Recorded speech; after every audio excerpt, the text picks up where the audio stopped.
好啦，咁多位同學，大家好啊！今日我哋主要用一個特別啲嘅方式去上堂啦。因為病情咧，都係翻唔到嚟。但係又唔想拖延太多嘅進度啦。冒住呢個生命嘅危險咧，同大家錄咗一條片，係啊。我哋今日主要想教大家嘅咧，就係一條 essay 嘅題目。呢條 essay 題目咧，就會喺大家星期五 UT 嘅時候咧，係考核大家嘅。所以一定要聽實啦呢一堂，OK，非常非常之重要啊呢條題目。所以有請大家咧攞定本 essay 簿出嚟啦，essay 簿，咁就抄低入邊嘅內容啦。好，咁我哋首先咧就抄出條題目先。今日嘅題目咧係呢一條，冷戰嘅結束喺多大程度上咧係由戈巴卓夫所導致嘅。試解釋你嘅答案啦。一共係25分嘅，廿五分。每一次 essay 都係25分滿分噶啦。如果英文班同學今日一齊上堂咧，謝老師應該同大家講咗嘅。可以當係一個補充啦呢一堂。OK，睇下有冇啲乜嘢嘅論點係可以加入你嘅 essay 入邊咯。OK，做一個互補。好，咁我俾時間你抄寫咗呢條題目先啊。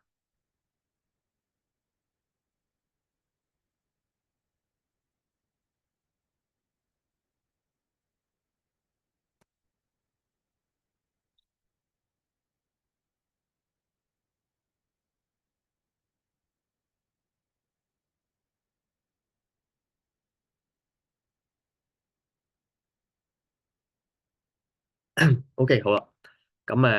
首先我哋去做 essay 嘅時候咧，我哋唔係學咗好多條 essay 嘅。一定咧有幾個步驟係要跟從嘅。第一啦，我哋就要判斷個題型，我哋究竟呢條題目咧係屬於乜嘢嘅題型嘅。第二咧就係判斷完題型之後啦，我哋就會將呢條題目入邊嘅論點咧係去諗啦，我哋點樣去拆一啲 point 啦，一陣我都會教大家。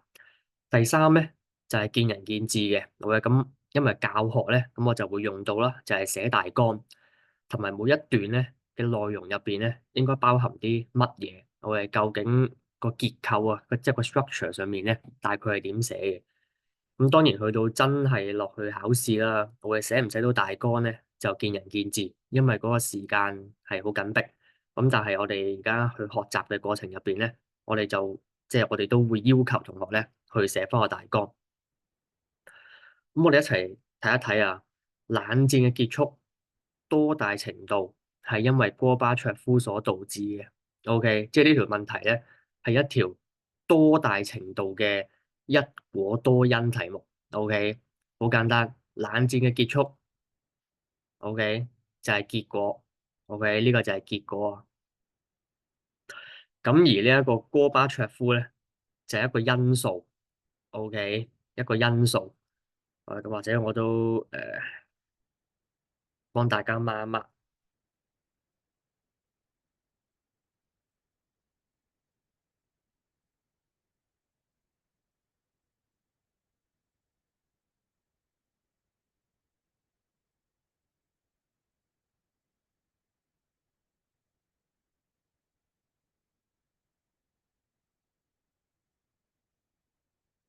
OK，好啊。呢個結果咧，其實由好多因素去導致噶嘛，而戈巴卓夫只係其中一個因素嘅啫。OK，舉個例子，例如一個同學，OK，佢上堂唔夠精神，呢個係個結果啦，唔夠精神。但係有好多因素導致佢唔夠精神噶嘛，例如佢唔夠瞓，例如佢食嘢嘅營養不良，OK，例如佢本身先天，OK 係精神不佳嘅，OK 等等。所以呢度一樣啦，冷戰嘅結束咧，唔單止係戈巴卓夫所導致嘅，仲會有其他嘅因素咧，係會導致冷戰結束。我哋就一齊要去諗啦。OK，步驟一，OK 就我頭先所講嘅，你要諗到呢類型嘅題目咧，或者呢條題目啦，係有好多原因導致冷戰結束，戈巴卓夫只係其中一個因素啫，但係好重要嘅。點解咧？因為呢條題目戈巴卓夫係一個主項嘅因素，條題目係俾戈巴卓夫係一個主角嚟噶嘛？OK，佢係一個主角。咁所以呢個係一個主角因素。OK，我哋拍戲睇 TVB，OK，睇電影，主角喺套戲嘅戲份一定係點㗎？係一定係最多㗎嘛。咁所以戈巴卓夫呢個主角喺呢條 essay 入邊咧，佢嘅篇幅咧都應該會係最多嘅，係咪？咁你冇理由唔同意我呢個講法噶嘛？係咪？咁啊，戈巴卓夫係題目嘅主角，佢想你寫戈巴卓夫嘅嘢，咁我哋就要去寫翻戈巴卓夫。好啊，咁然之後步驟二啦，OK，咁啊，因為時間關係咧，我已經做咗啲俾大家。題目嘅主項係戈巴卓夫嘅改革，係咪？呢個係其中一個因素，但係亦都有另外一啲因素咧，係導致冷戰咧結束。OK，我舉呢個例子，咁你可以幫手抄低。第一係蘇聯自身嘅經濟困難。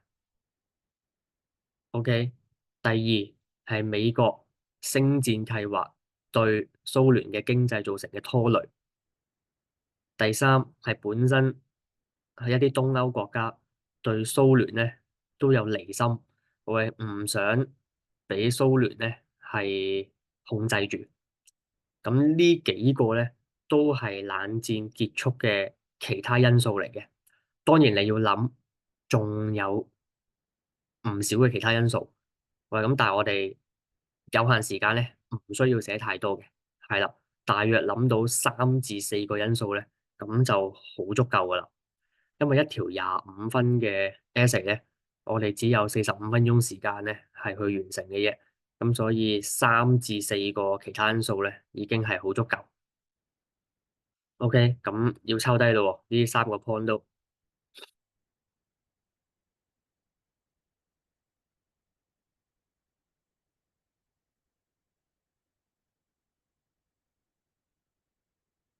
好啦。咁步驟我寫咗俾大家啦，判斷題型我哋判斷咗啦，知道係一果多因題啦。論點我哋諗咗啦，係咪先？又係主項因素有啦。OK，呢啲我哋下邊呢啲我哋叫做其他因素。OK，其他因素呢啲全部都係其他因素嚟嘅。OK，因為戈巴卓夫只係其中一個因素啊嘛，咁所以呢幾個其他因素咧都係會導致冷戰結束。好，咁就去到步驟三啦，就係個大綱。OK，咁我會羅列得好清楚嘅。我哋一條 essay 咧，大致上咧會係咁樣嘅。我再放大少少。OK，呢個就係個大綱。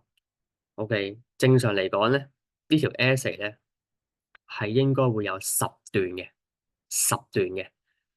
當然篇幅多與少咧係因人而異啦，係咪？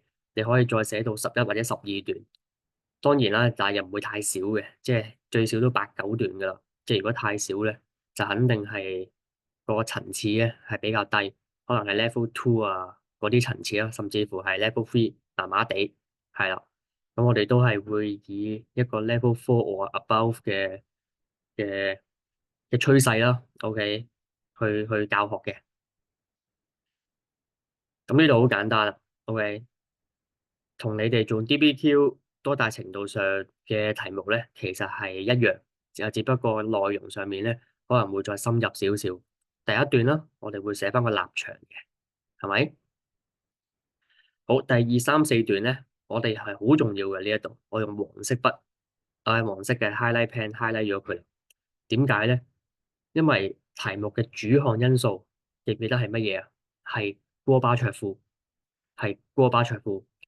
所以你一定咧係要講到戈巴卓夫點樣令到冷戰結束嘅。OK，咁我亦都留翻唔少篇幅啦。呢個主角咧，你見到我都俾咗好多嘅機會佢，係咪？二三四段三段嘅正文咧，都係講戈巴卓夫。咁其實都好多喺呢一度。好，跟住我哋會用過渡段啦，寫完之後，OK，跟住去到第六段咧，就會講一講其他因素啦。OK，其他因素點樣導致冷戰結束啦？OK，攞其中一個因素嚟講啦。其他因素一，如何導致冷戰結束？好啦，咁啊六七段咧，其實係一 pair 嚟嘅。點解咧？因為我哋講完其他因素咧，就要即刻進行比較。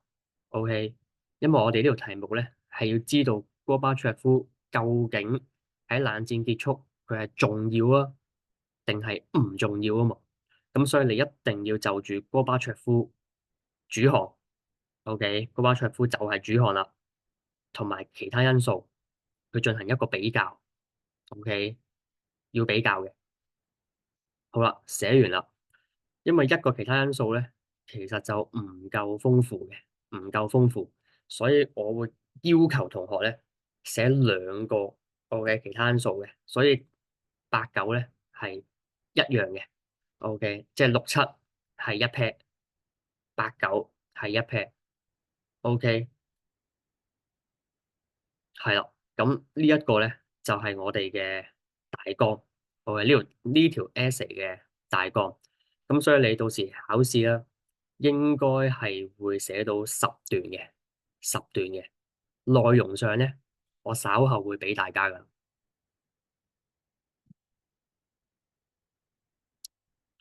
好，咁呢度可能要啲時間咧去抄寫一下嘅，係啦，好，咁如果抄唔晒咧，呢條片嘅連結咧，我都會俾大家翻屋企係温書嘅，咁所以你到時翻屋企温書先再抄咧，都唔遲啦。OK，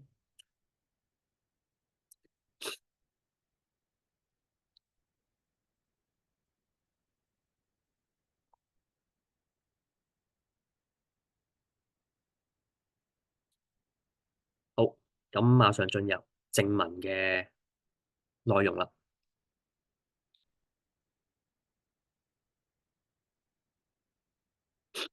好，照舊係步驟三啊。我哋而家咧，即係學咗點樣去諗拆解呢條題目啦，點樣去寫大綱啦。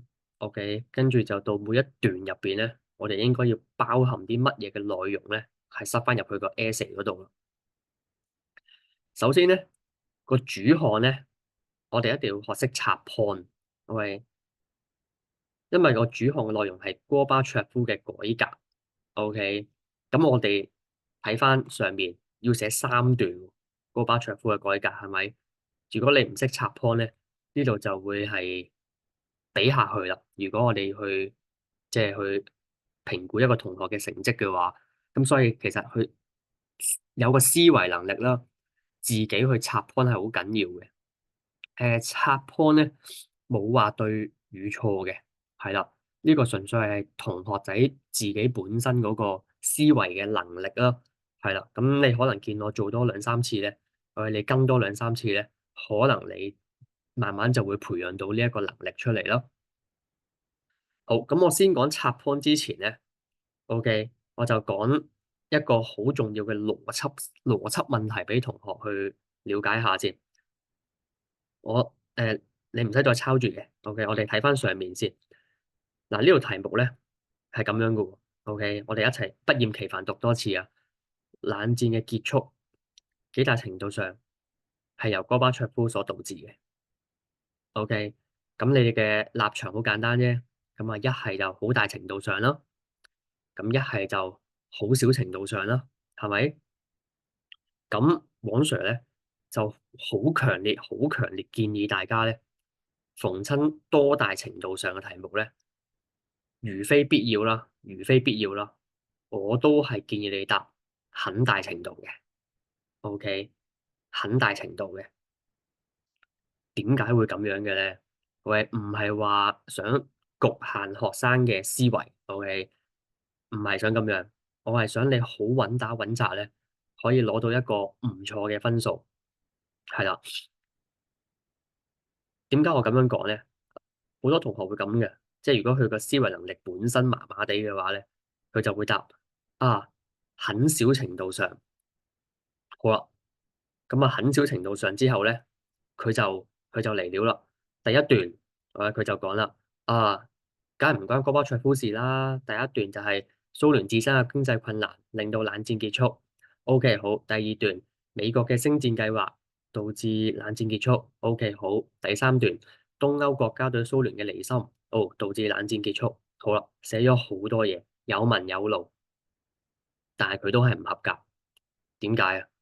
因為題目嘅主項啊，頭先一開始我所同你哋講嘅個主項係戈巴卓夫啊，呢個係題目嘅主角啊。你而家剔走咗個主角，淨係擺啲配角落去啊。咁我買飛入場，大佬我係睇主角，你係整啲二打碌茄喱啡俾我，咁我點俾分你咧？係咪先？所以好多時咧，如果同學寫很小程度上咧，就會犯咗一個邏輯上嘅謬誤啊。就係佢冇將個主角擺翻入去個 essay 嗰度啊，或者我題外話呢度講一講啦。如果你真係要寫很小程度上咧，得，但係你點都要留翻一至兩段啦，兩段啦，寫翻戈巴卓夫點樣導致冷戰結束先，跟住先過渡段，係咪寫其他因素再去比較？OK，咁呢個先係很小程度上嘅做法，會係複雜少少嘅。所以如果我哋做翻個大程度啦，OK，即係順應翻條題目咧，其實 suppose 係比較易寫，而你離題嘅機會咧係零啊，係唔會離到題，因為你多大程度上，你話很大係戈巴卓夫啊嘛，咁你肯定會寫戈巴卓夫嗰啲嘢噶啦，係咪？如果你寫很大程度，但係你都冇寫戈巴卓夫，咁你就思覺失調啦，係咪先？咁就唔關我事啦。咁所以咧，我會強烈建議大家咧係寫翻很大程度嘅，咁離題嘅機會咧就比較低啦。好，咁我哋落翻去啦。OK，首先咧要學識點樣去拆 point 啦，拆 point 係好緊要嘅。好似我哋上堂咁問你啦，戈巴卓夫一上台啦，54歲係咪年輕有為？我經常問同學仔，佢做咗邊3個範疇嘅改革？咁你哋都會答到嘅，係第一係重建咯，係咪？第二係開放咯，第三係改善同國外其他國家嘅關係咯。喂，咁呢三個點解我咁強調啊？呢三個就係呢三段嘅論點咯。OK，所以第一段，OK，第一段啦，喂，即係第二段啦，即係呢個啦。OK，立場我寫咗啦。OK，立場係很大程度上咯。OK，咁我寫翻先。咁我哋真係正式做啦。OK，第一段立場咯。咁立場係很大程度上咯。OK，好啊。咁然之後第二段啦。第二段咧，我哋就會寫主項一。OK，我就會將戈巴卓夫嘅改革咧拆 point 啦。我即係拆細佢。OK，即係有啲乜嘢 point 啊？就係戈巴卓夫嘅重建政策。OK，重建政策。咁我哋喺 essay 嘅內容入邊咧，我哋在座有好多同學仔係咪？有廿幾、30人今日，每一個同學嘅答案都唔一樣嘅。OK，我哋唔係數學，唔係物理，唔係 bio，我哋唔係 chem，我哋喺歷史文科，基本上個個答案我哋寫嘅內容咧，唔會隻隻字都一樣嘅，冇問題。我哋呢個就係我哋寫 essay 啦。OK，我哋冇一個標準答案嘅，總之你扣到題就係一個好嘅答案嚟噶啦。好，基本上咧好簡單嘅嘢，我哋去寫一段入邊咧，OK，我想你做到嘅咧就係兩件事嘅啫，就係兩件事。OK，第一件事咧就係我要你俾到史實度，OK，史實再加扣題，呢個就係我哋寫 essay 嘅精華。史實再加扣題。OK，咩意思啊？戈巴卓夫嘅重建政策，咁有啲乜嘢係重建先得㗎？你咪將你學過嘅史實寫翻落去咯。第二個扣題，咩叫扣題啊？就係戈巴卓夫嘅重建政策點樣導致冷戰結束？OK，嚟多次咯喎。史實好簡單，背嘅啫。OK，阿豬阿狗都寫到嘅，就係將你喺筆記入邊啦，或者你上堂學過嘅戈巴卓夫重建嘅史實，你將佢抄翻落去。OK，呢個就係第一個步驟。第二個步驟難啲嘅就係扣題，你要講得到戈巴卓夫嘅重建政策點樣導致冷戰結束？OK，因為題目係問你冷戰結束多大程度由戈巴卓夫所導致啊嘛，所以你一定要扣到題嘅。好啊，咁我哋先做第一步啦，你就會見到啦。話阿 Sir 筆記有好多內容喎，使唔使抄晒啊？唔使嘅。OK，你將筆記入邊可能2至3個比較重點啲嘅內容咧，抄落去得噶啦。我呢度寫咗俾你噶啦。舉個例子，我一開始呢啲咧就係史實嚟嘅。OK，史實，例如乜嘢啊？哦，重建咧就係戈巴卓夫進行一連串嘅經濟改革啦，係咪？跟住例如引入外資企業啊，百事可樂啊等等，又容許一啲國家嘅企業，即係國企咧，自定物價同埋工人嘅薪酬。同時之間咧，戈巴卓夫佢又減低咗軍事開支喎。例如1987年啦，同美國簽訂中程導彈裁撤條約，緩和同美國軍備競賽緊張嘅局面。OK，等等。嗱，呢啲咪就係史實咯，係咪？呢啲一連串嘅史實，咁你可以將筆記入邊嘅內容抄落去。即係抄多抄少就係豐儉由人嘅啫。你有多啲時間咪抄多啲咯，係咪？你手速快啲，咁咪抄多啲咯；你手速慢啲，咁咪抄少啲咯。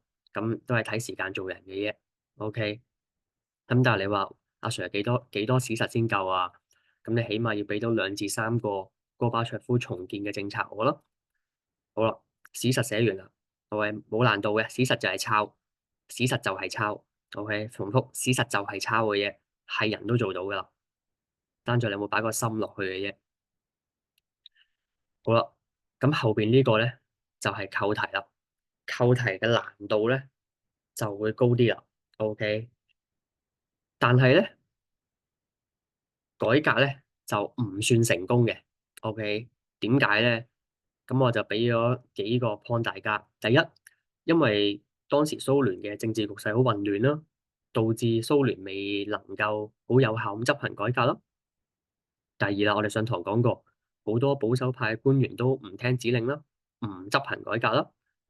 第三啦，國家主要係發展更加賺錢嘅重工業，而去忽視輕工業咯。例如造成一啲書本上面講嘅、筆記上面講嘅肥皂坊啊、麵包坊，個個淨係去生產啲鋼鐵，又唔整啲日用品，或者搞到啲人排晒隊去買麵包、買番梘，係咪？咁所以啦，最後一個小總結啦，OK，呢個就好重要嘅扣題啦。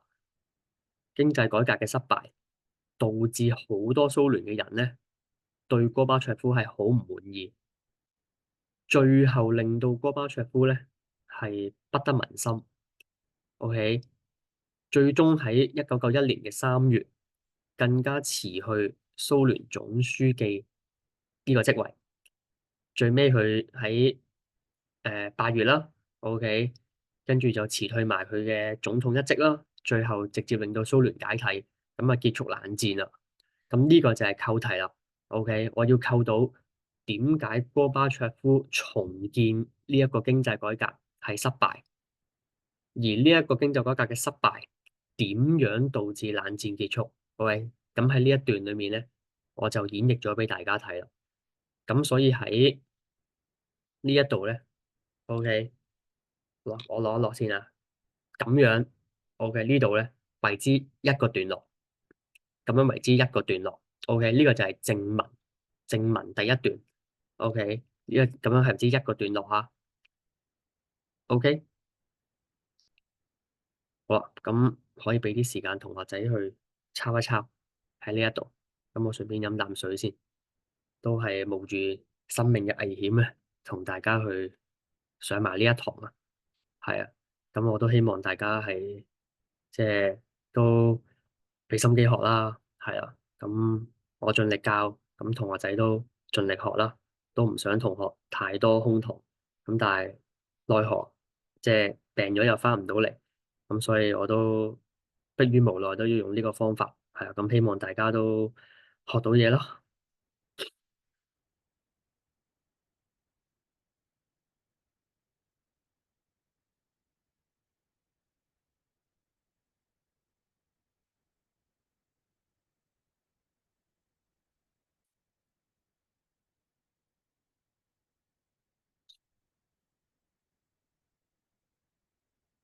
好啊，如果抄唔晒咧，咁可能我哋叫代課老師啦，stop 一下啦，係啦，咁我唔特別等太耐啦喺呢一度，OK，咁我哋落到去第三段啦，OK，第三段，OK，第三段即係呢一度啦，OK，主項因素如何導致冷戰結束咯，咁我哋又將佢拆題啦，OK，主項因素咧，仲有戈巴卓夫嘅開放政策啦，係咪？開放政策講咗重建就會講開放啦，咁你記住要寫翻主題句啦，好似我哋寫 DBQ 咁嘅嘢。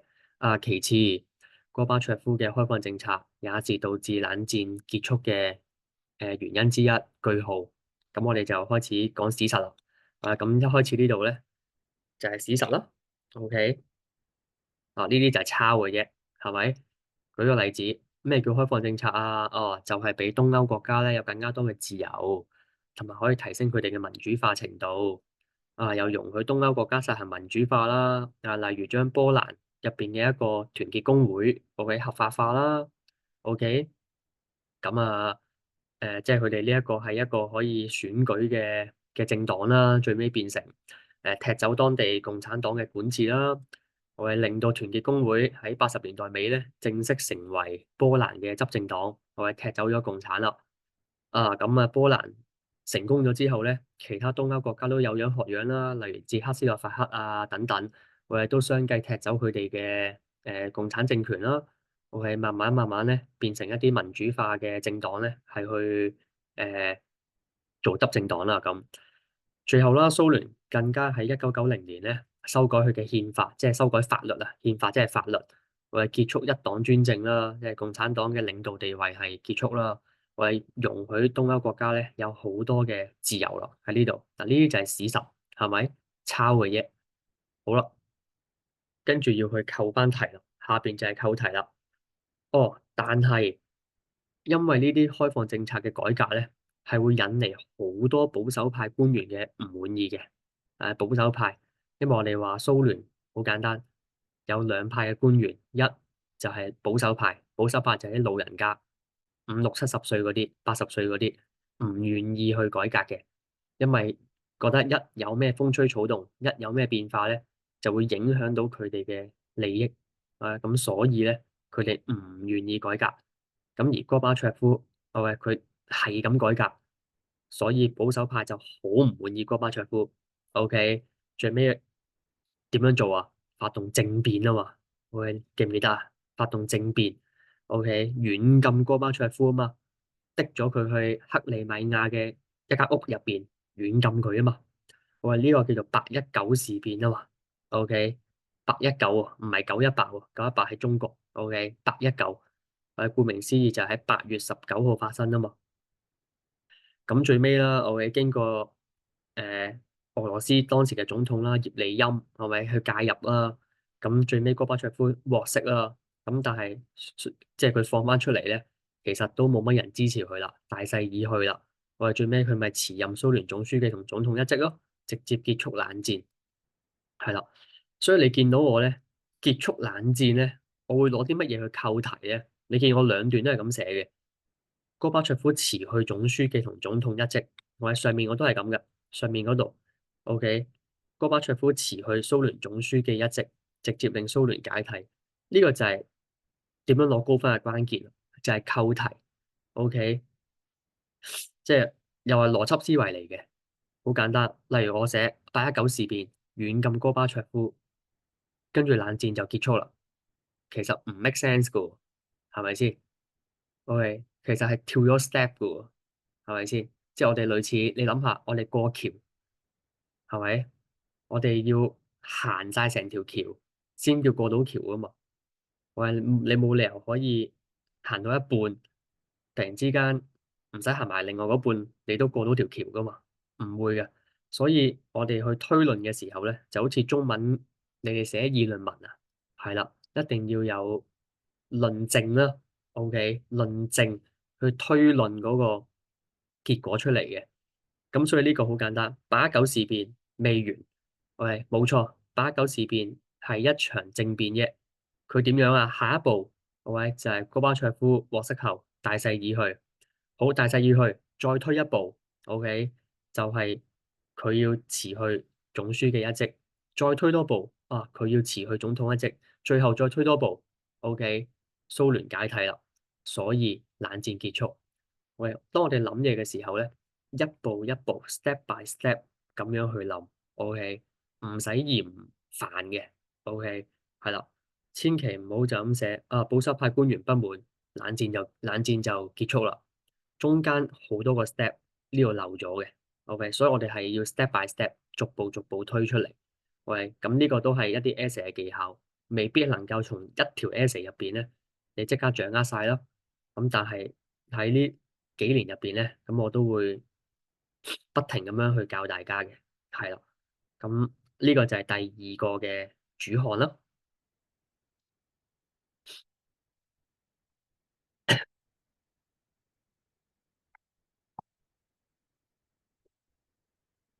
好，一樣啦。咁如果都係抄唔晒咧，咁你叫代課老師停一停啦喺呢度。咁我馬上落去第四段啦。第四段，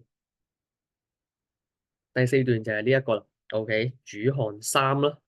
OK，主項三。咁呢個就係我嘅插 point 啦，戈巴卓夫改善對外關係嘅政策。咁我主題句好簡單啦。再者，戈巴卓夫致力改善對外關係嘅政策，同樣亦會導致冷戰結束。OK，咁好啦，咁跟住我又史實啦。OK，一開始史實啦，咁照抄嘅嘢係人都識噶啦。上台之後啦，隨即改善同西方國家嘅關係啦，同列根總統多次會晤啦。喺馬耳他高峰會咧，1989年啦，更加揚言要喺阿富汗撤軍啦，同埋同當時美國總統喬治布殊咧，OK，去聲稱咧係要一同係結束冷戰嘅，係啦。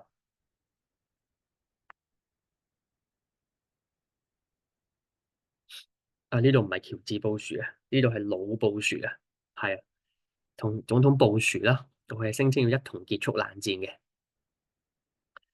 咁跟住最尾我做個好簡單嘅扣題啦。哦，所以啦，蘇聯咧致力同西方國家改善關係啦。好嘅，咁佢同西方國家嘅關係慢慢緩和啦。好嘅，西方國家覺得蘇聯冇乜敵意啦。OK，所以大家都加速咗冷戰結束嘅進程。OK，咁呢個就係好簡單嘅一個扣題位咯。咁所以呢度就係有三段嘅主項啦，係啦。咁史實多少仲有好多會議噶嘛？咩華盛頓高峰會啊、日內瓦，咁你到時記到咪記咯，寫到咪寫咯，係啦。我冇全部史實包晒落去嘅，咁到時你自己溫書或者喺臨場應考嘅時候咧，咁先你再決定係寫幾多嘢啦。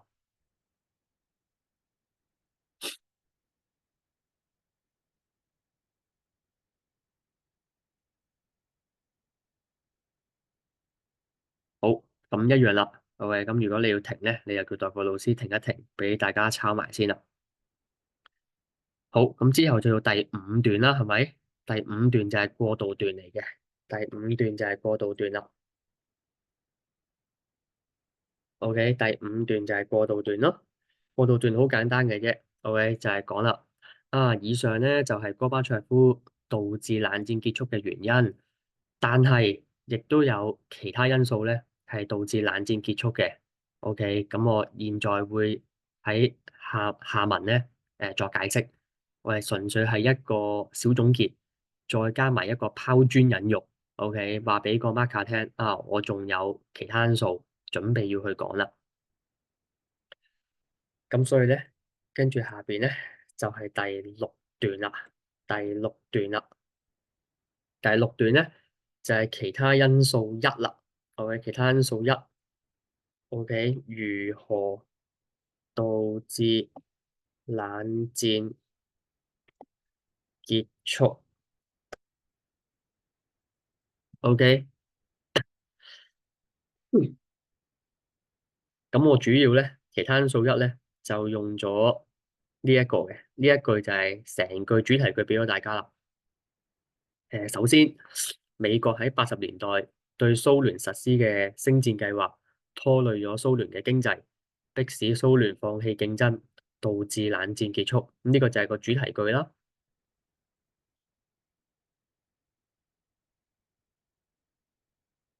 好啦，咁然之後一樣啦，我係同頭先咁啊，擺啲史實落去啦。OK，一樣嘅嘢，跟住史實講係咁依講一講咩係星戰計劃啦。哦，美國同北約成員咧共同研發太空攔截技術，呢啲技術就好先進嘅，所以佢哋嘅資金投入係非常非常之巨大。OK，非常非常之巨大嘅。好啦，咁最尾就扣題啦。哦，所以令到蘇聯咧，OK，同美國玩咧就跌咗入陷阱入邊啦。啊，蘇聯本身資金唔夠，喂，再同美國去燒錢咧，結果落入巨大經濟壓力。OK，最尾未能繼續與美國進行軍備競賽。OK，所以咧就令到冷戰咧，OK，比較容易係結束啦。OK，比較容易係結束啦，因為佢再唔同美國進行軍備競賽啦嘛。OK，咁所以 OK，咁唔再鬥落去啦。OK，冇得鬥落去啦，冇錢鬥落去啦，咁唯有結束啦。咁所以美國嘅星戰計劃咧，其實某程度嚟講咧，都係令到蘇聯咧係唔夠錢使，但係間接令到佢要結束冷戰啦。好，咁呢個係其他因素一啦，係咪？好啦，咁然之後我哋做完之後咧，就會馬上開一段新嘅段落。OK，就係第七段，開一段新嘅段落。第七段係非常之重要嘅一個段落，就係去做比較。OK，做比較。比較係咩意思咧？呢個係非常之重要嘅。OK，用感嘆號我要。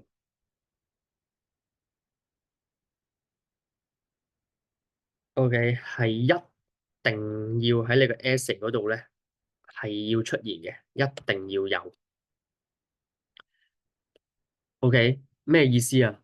就呢條題目問你，你話好大程度上係因為戈巴卓夫，好大程度啊嘛。OK，咁你就要同我就要比較啦。戈巴卓夫嘅重要性係重要過美國嘅星戰計劃嘅。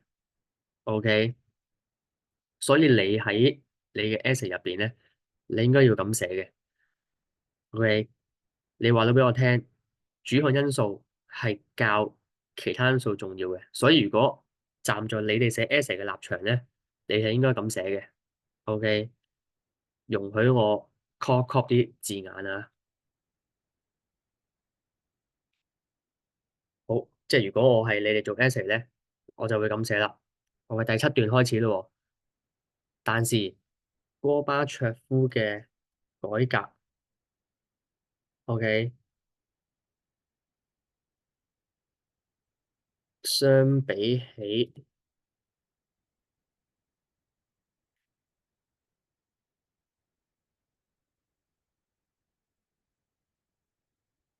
美國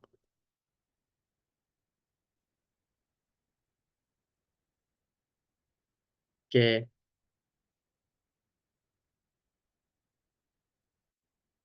星戰計劃 OK，直接開宗明義講嘅，戈巴卓夫嘅改革，相比起美國嘅星戰計劃，OK，對冷戰嘅結束是更為重要。句號，一定要講清楚邊個因素係重要啲先。喺呢條 essay 入邊，好明顯就係主項因素係更重要，所以我就一開始就講啦，戈巴卓夫嘅改革相比起美國嘅星戰計劃，對冷戰結束係更為重要嘅。OK，好，下邊呢個咧，其實就係駁嘴嘅嘢。OK，即係我哋呢啲叫做駁論啊，喺下邊。OK，呢一度咧，我哋叫做駁論，係一啲駁論嘅技巧嚟嘅。基本上冇一個標準答案，只要你能夠言之成理咧就得㗎。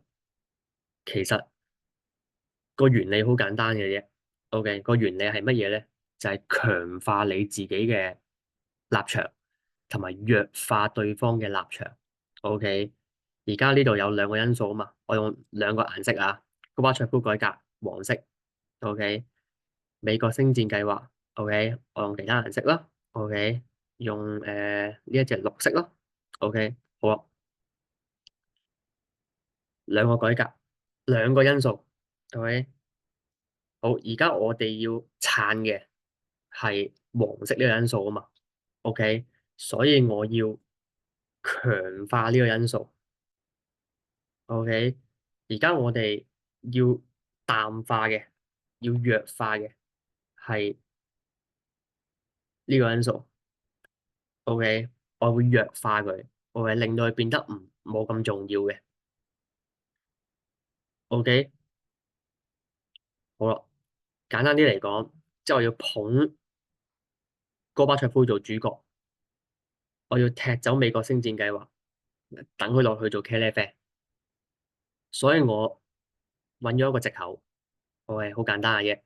哦，就因果關係，我成日用嘅因果關係，同學記住，其實好易用嘅啫。我係就因果關係而言，無可否認，星戰計劃咧，的確拖累咗蘇聯經濟嘅。喂，但係若果唔係戈巴卓夫對外執行呢啲友好嘅政策，係咪開放政策啊？OK，對外改善關係啊，喂，恐怕新一輪嘅軍備競賽咧會再次出現喎。所以戈巴卓夫咧嘅改革先係冷戰結束嘅主因。OK，即係講到戈巴卓夫咧好重要嘅。如果唔係戈巴卓夫咧，就唔會有今日㗎啦。OK，咁呢個駁論咧，當然你可以就住呢次 UT 你可以背啦，係咪？但係長遠嚟講咧，你要自己去構思去諗嘅，即係冇一個標準答案嘅。只要你能夠做到一個邏輯思維，你強化到自己嘅論點，弱化淡化 OK 其他因素咧，OK 咁已經係一個好好嘅駁論啦。OK，咁呢個你可以慢慢諗下先喺呢度。我係唔係話聽完我呢條片一堂咧，你可以即刻學得識？OK，其實都同大家嘅中文能力啦，同埋邏輯思維咧係有一定程度嘅關係。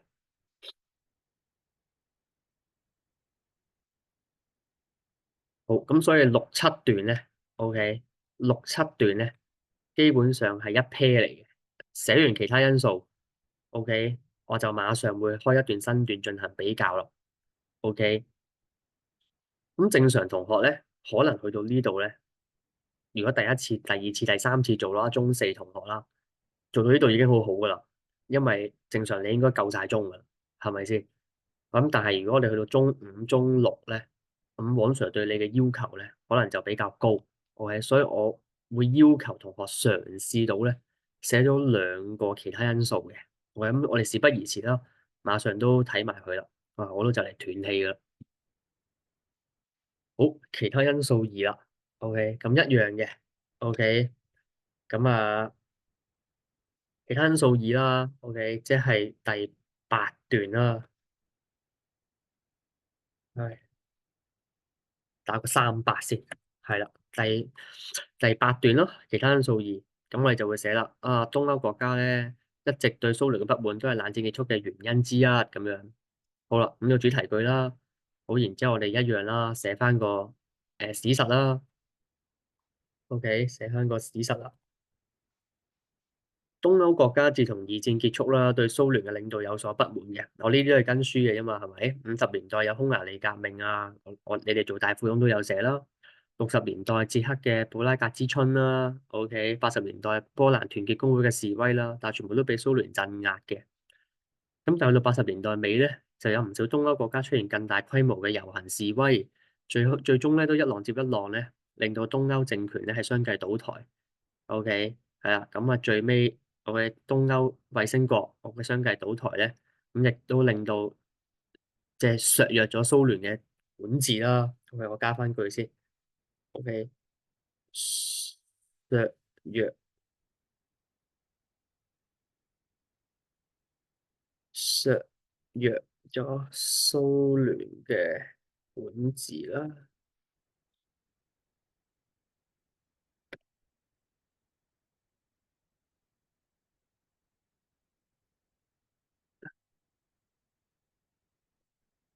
咁最尾就令到蘇聯咧都倒台啦，係啦。咁所以去到後邊呢個位置咧，呢啲就係扣題啦。呢度就係開始扣題啦。OK，好啦，咁跟住第九段啦。第九段我哋事不宜遲做翻個比較啦，係咪？第九段咁啊，但係戈巴卓夫嘅改革咧，係比東歐國家不滿咧係更為重要嘅。OK，一定要講清楚。OK，我話今次我唔用因果關係啦，我用影響力啦。今次東歐國家嘅不滿咧，其實唔足夠令蘇聯解體嘅。即係諗下50年代匈牙利革命有不滿啦，蘇聯有冇解體啊？冇解體。60年代，喂，又有不滿啦，捷克布拉格之春，蘇聯有冇解體啊？冇解體。80年代，喂，又有不滿啦，波蘭嘅團結工會示威，蘇聯有冇解體啊？冇解體。OK，所以東歐國家嘅不滿咧，係唔足以令蘇聯解體嘅。但係戈巴卓夫上台之後咧，對東歐執行咁寬鬆嘅政策，容許佢哋咁多言論自由、民主自由，OK，令到佢哋一個接一個咧，OK，踢走衛星國，OK 嘅一啲共產政權，先至有機會令到東歐共產政權相繼倒台，OK，最尾令到蘇聯解體，OK，所以影響力而言咧，戈巴卓夫嘅影響力咧，明顯係重要過東歐國家嘅不滿嘅。咁呢度就係呢個比較嘅重點啦。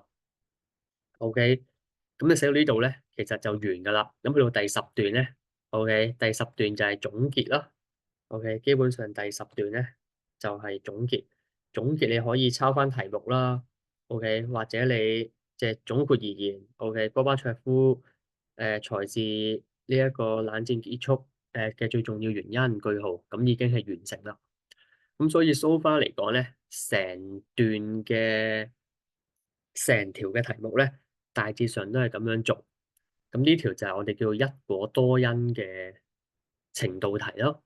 OK，好多時咧喺 DSE 咧都會出類似嘅題目嘅，俾一個因素嚟，俾一個結果嚟，就問下呢個因素咧係咪導致呢個結果嘅最重要因素咯？就係呢類型嘅題目。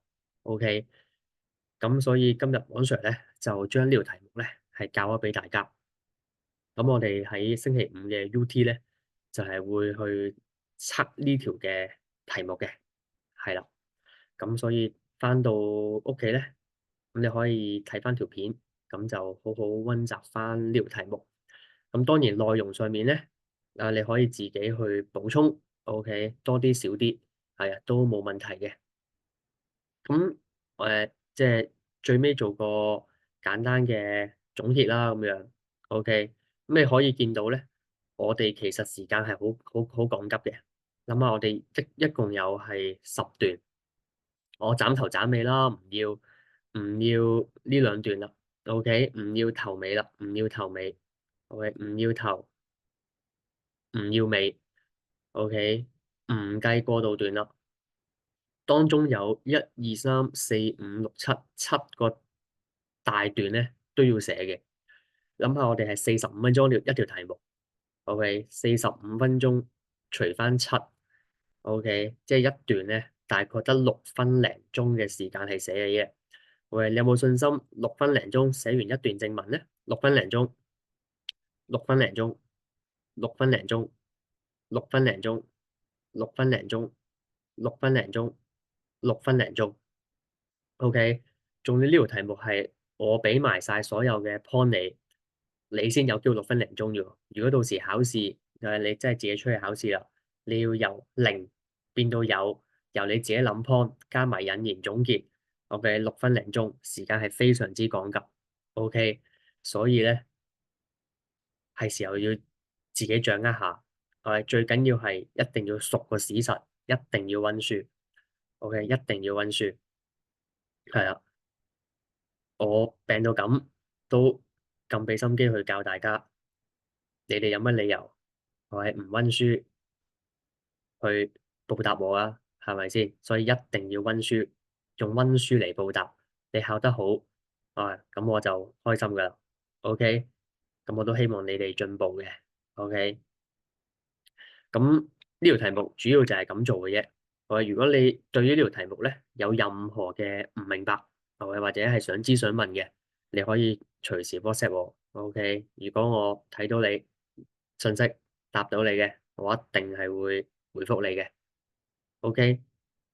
好，最後啦，咁大富翁嗰度咧，如果同學係因為有啲同學補交咗啲新嘅版本俾我，咁但係我都仲未翻到學校，咁所以你幫我 hold 住嗰啲材料先，係啦，咁我下次將補交同學嘅作品印出嚟，OK，咁你哋再去包翻啲膠啊，咁先再去交翻個最終版俾我，OK。係啦，咁所以你哋今日嘅目標咧就係溫習，OK，就係翻屋企溫習。喂，咁星期五嘅 UT 咧好簡單，整個冷戰，OK，essay 就係呢條題目，DBQ，OK，就唔話俾你聽咩題目啦，OK，咁你自己估下我出咩題目啦，我係一條 DBQ，一條 essay，時間1小時15分鐘，OK，1小時15分鐘，好，有問題嘅，隨時聯絡我，冇問題嘅。OK，咁唔該晒各位同學，多謝你哋用心聆聽啊，亦都好多謝代課老師嘅幫手，唔該晒你哋。好，咁返學校見啦，大家俾心機溫書，加油，拜拜。